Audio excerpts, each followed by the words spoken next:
Setiap kali saya mengenang, saya mendengar tentang keluarga dekat yang wafat, seseorang yang kita kenal yang wafat, saya teringat puisi dari Jalaluddin Rumi. Ini seorang guru sufi yang dalam sekali renungannya mengenai kematian. Ini kata Rumi, jika aku mati, jangan kubur aku di bumi, tapi kuburkanlah aku di hati manusia. Ini renungan yang dalam dari Rumi, karena ia ingin katakan, nanti walaupun jasadnya sudah tiada, ia ingin tetap memberikan faedah. Dan tak ada faedah yang lebih dalam ketimbang tetap hidup di hati manusia, sehingga renungannya, pikirannya tetap bisa memberi manfaat bagi generasi selanjutnya. Inilah renungan kematian yang dalam, bahwa ketika kita merenung soal kematian, kita perlu berpikir tentang apa yang bisa kita kerjakan selagi kita masih hidup. Ibunda kita, Ibu Haja Siti Hamzah, nenek kita, juga demikian, walaupun sudah wafat, jasadnya sudah tiada, tapi almarhumah masih hidup di hati mereka yang mengenangnya. Masih hidup dalam memori, masih hidup karena sehatnya, amalnya, dan juga teladannya sudah bersatu dengan darah dan daging mereka yang mengenangnya, mereka yang mencintainya.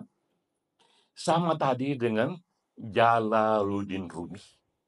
Ia sudah wafat 13 abad yang lalu, tapi renungannya, puisinya, tetap menyentuh kita 13 abad kemudian. Dan ini hanya terjadi jika kita meninggalkan amal jariah. Nah, ini hal yang penting untuk kita renungkan. Ketika kita merenung kematian, kita bertanya, lalu amal jariah apakah yang masih sempat kita tanamkan sebelum akhirnya nanti ajal itu tiba sebagai giliran kita. Tentu amal ini hanya bisa kita perbuat sesuai dengan kemampuan kita. Kalau kita lihat dalam sejarah, apa yang terjadi dengan orang-orang yang meninggalkan jejak amal jariah, kita bisa melihat tingkatannya. Tingkatan yang paling tinggi itu tingkatan global. Nah, contohnya adalah seperti Muslim dan Bukhari.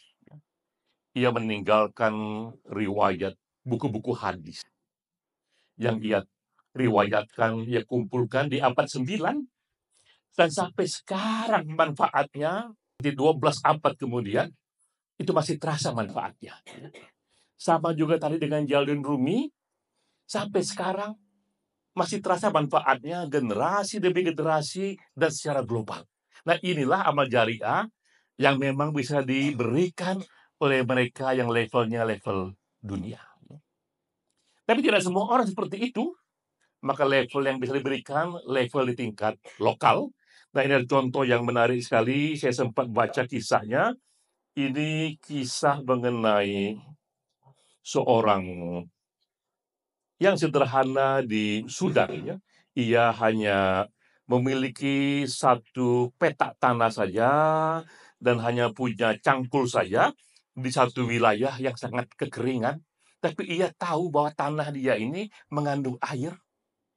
Makanya ia kerjakan hanya dengan cangkulnya itu, ia gali itu tanahnya sehingga menjadi subur dan keluar air di sana.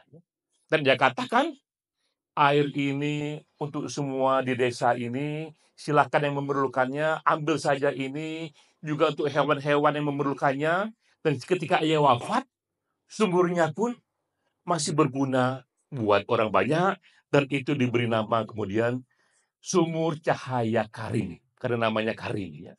Nah, ini pun juga amal jariah yang ia tinggalkan yang lokal sifatnya, tapi juga tak semua orang juga bisa meninggalkan amal jariah tingkat lokal, tapi pun bisa yang tingkatnya sangat individual, yang umumnya yang ditinggalkan oleh manusia biasa aja. Nah, itu yang terjadi bahwa amal jariah pun bisa ditinggalkan dalam tingkat yang sangat individual, yang seolah-olah kecil, tapi pun itu tetap hidup ya. Nah, saya sendiri misalnya, ibu saya sudah wafat 6 tahun yang lalu, tapi nasihatnya, ini nasihat yang sangat individual, masih hidup bersama saya. Sejak saya remaja, ibu mengatakan pada saya, "Nak, apapun yang kau ingin dan kau ingin sekali, kau sampaikan itu dalam doa malammu, jika bisa dari air mata yang berlinang. Minta pada Tuhan berkali-kali. Insya Allah apa yang kau minta akan tercapai. Tapi jika itu tak tercapai, yakinilah memang itu tak baik buatmu." Itu nasihatnya sejak saya remaja dan saya kenang sampai sekarang ya. Yang membuat saya jika ingin apapun minta ampun militannya, mengejar yang minta ampun ya, susah dipatahkan, tapi kalau gagal pun tidak stroke kita ya. Karena saya anggap oke, berarti ini seperti yang kata ibu, ini tidak baik untuk saya. Nah, ini juga contoh amal jariah yang ditinggalkan di tingkat individual yang juga terus hidup walaupun ibu saya sudah wafat 6 tahun yang lalu. Jadi bapak-bapak, teman-teman sekalian, ini sekedar renungan mengenai kematian, mengenang mereka yang wafat, bahwa di samping kita berduka, kita pun teringat sesuatu yang lebih besar. Mumpung kita hidup, kita mencari amal jariah apa lagi yang bisa kita tinggalkan, sehingga tadi seperti yang Rumi katakan, ketika kita mati nanti, kita tidak hanya dikubur di bumi, tapi juga dikubur di hati manusia. Wassalamualaikum warahmatullahi wabarakatuh.